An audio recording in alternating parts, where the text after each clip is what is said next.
Hi guys, welcome back to the channel. Still in Monaco. This is the second video from Monaco. And where am I standing right now? I'm standing in front of a sign that celebrates 100 years of Prince Rainier. He was the guy who married Grace Kelly, in case you're wondering. But where am I standing? I'm standing in the exit lane of the pits for the 2023 Monaco Grand Prix. And we're going to be taking a look at some of the setup, how they're setting up for the Grand Prix. But we're also going to be looking at some yachts as well, including a very famous celebrities yacht, and we'll go and take a look at that shortly. So stay with us, it's going to be fun.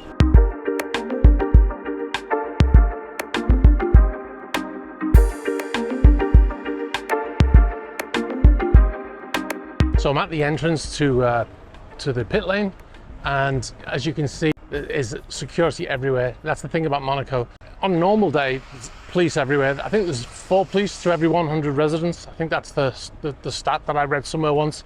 At a time like this, when they're preparing for the F1, there's security everywhere, private security, police, there's everything. You know, you can see everywhere you go, there's like 5-10 people on every entrance. It's actually quite reassuring to see so much security going on. There was a rumor that because of what happened in Emilia-Romagna in Italy, where the Imola race takes place, there was a lot of flooding there and a lot of the trucks were stuck there, and that this race might be cancelled because all the trucks were meant to come from there to here. But at the moment it still looks like they're assembling and not taking things apart. So it looks like the race is still going ahead as far as right now is concerned. Now this is the Sunday before the Grand Prix week starts, and there's still that buzz of excitement around the city, or around the principality, should I say, of Monaco.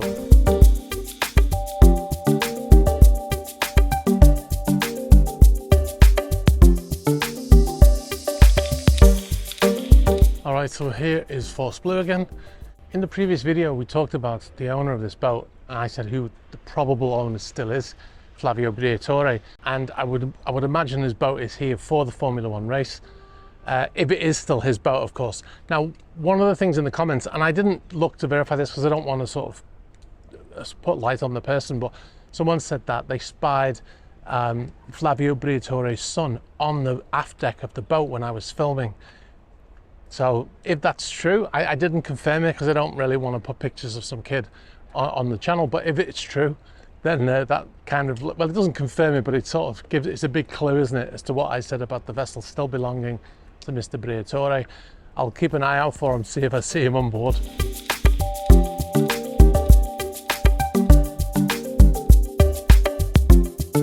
So when I was here a couple of days ago, all of the pits were set up, as you can see over here, but there was nothing in them. They were just empty. And now you can see the trucks arriving, the AMG Petronas trucks. This is for the Mercedes team. And you can see there are pallets arriving inside for the teams to actually start to set up their equipment. Okay, so we're coming up on Lewis Hamilton's pit lane box. George Russell there, you can see equipment's going in. It's absolutely crazy, the infrastructure that goes in. Look at this. This is a 3-story building that's being erected just for 4 days. So the team's going to be in here for 4 days, and they're erecting a 3-story building. It's incredible the amount of infrastructure that goes in. Now, remember, all this equipment, they've got 2 sets of this equipment because they have to prepare it so far in advance. So they've actually got 2 full sets of equipment that go to each race. So this one's here, another set of equipment will go to the next race, and so on and so forth. So they'll always have enough equipment to be ready for a race.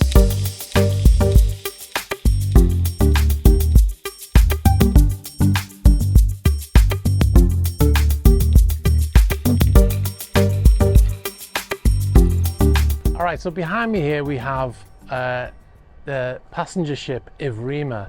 Now, this is being billed as a yacht, and it's not really a yacht, and there's a few reasons for that.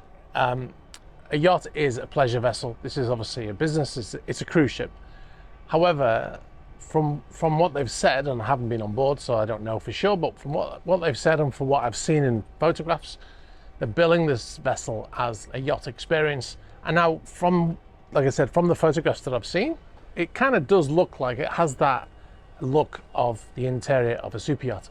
But clearly, you're going to be on it with a lot of other people. I think there's a few hundred people that can go on at a time. It's 190 meters and it has a gross tonnage of 25,000 tons, which is obviously much bigger than any super yacht out there. But you can see that 190 meter boat is massive. That's why we always talk about gross tonnage over length.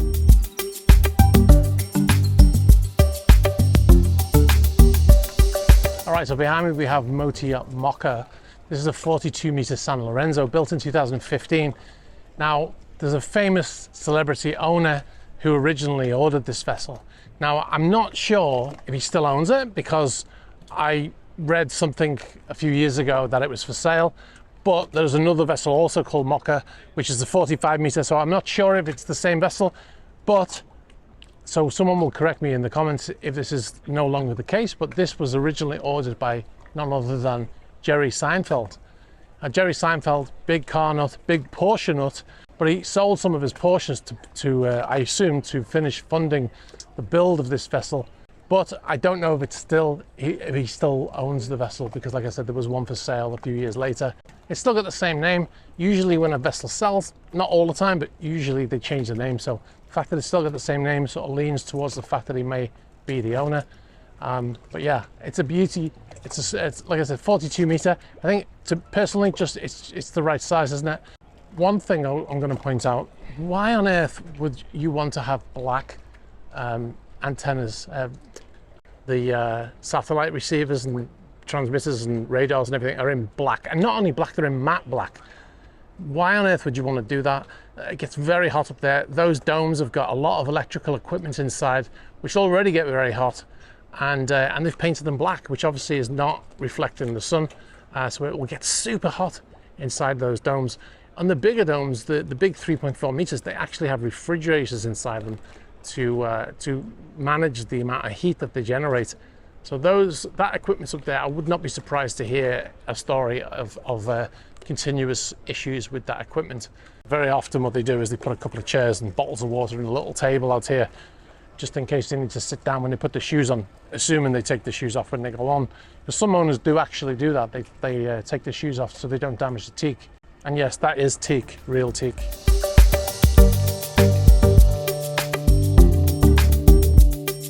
I heard a rumor that a very special boat was coming here for the Grand Prix. Now, like I keep saying, it's a week before the Grand Prix, but I suspect this yacht might be here specifically for it. It's my favorite yacht in the world. It's a yacht that I almost worked on twice. I was beaten out by somebody who'd previously worked there who wanted to go back. I'm going to go up to a high point because it's out at anchor. I'm going to try and see if I can find her. All right, so I've confirmed that she is here. This boat out here, that's Motor Yacht Octopus. Now this is still one of the largest yachts in the world. It's 126 meters, which is still long for a yacht, but it's the volume of this boat that makes it still one of the largest yachts. 10,000 gross tons or thereabouts, makes it one of the top 10 yachts in the world still, but it is magnificent. It's my favorite yacht. Like I said, I almost worked on this boat twice, never managed to get on board. But yeah, I love this boat, and if I had all the money, this is the boat I would buy.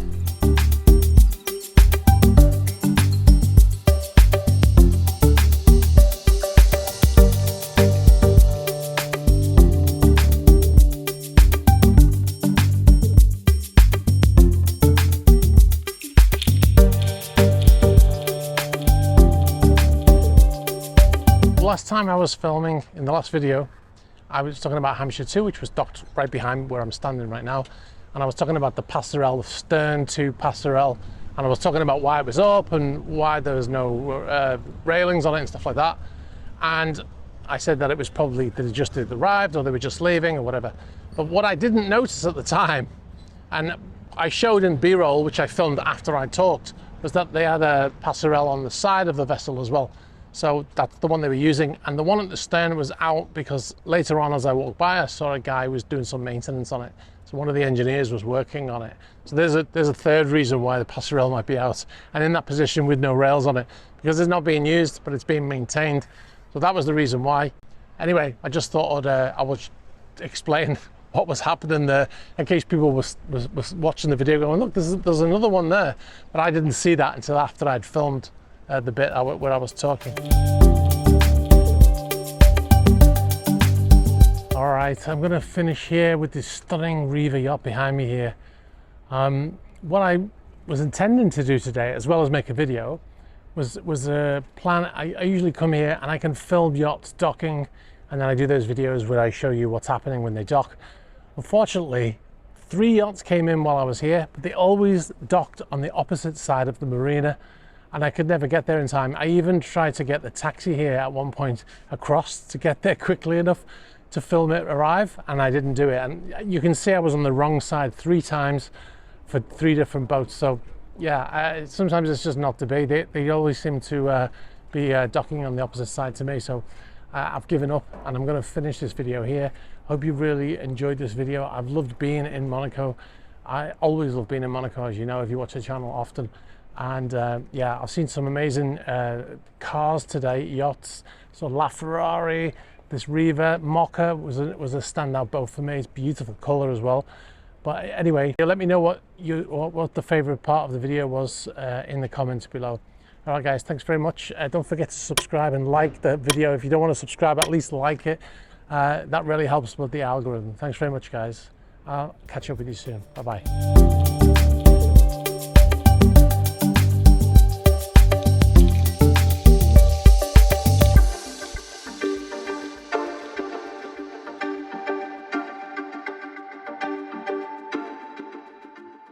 You can see here how close the yachts are to the track.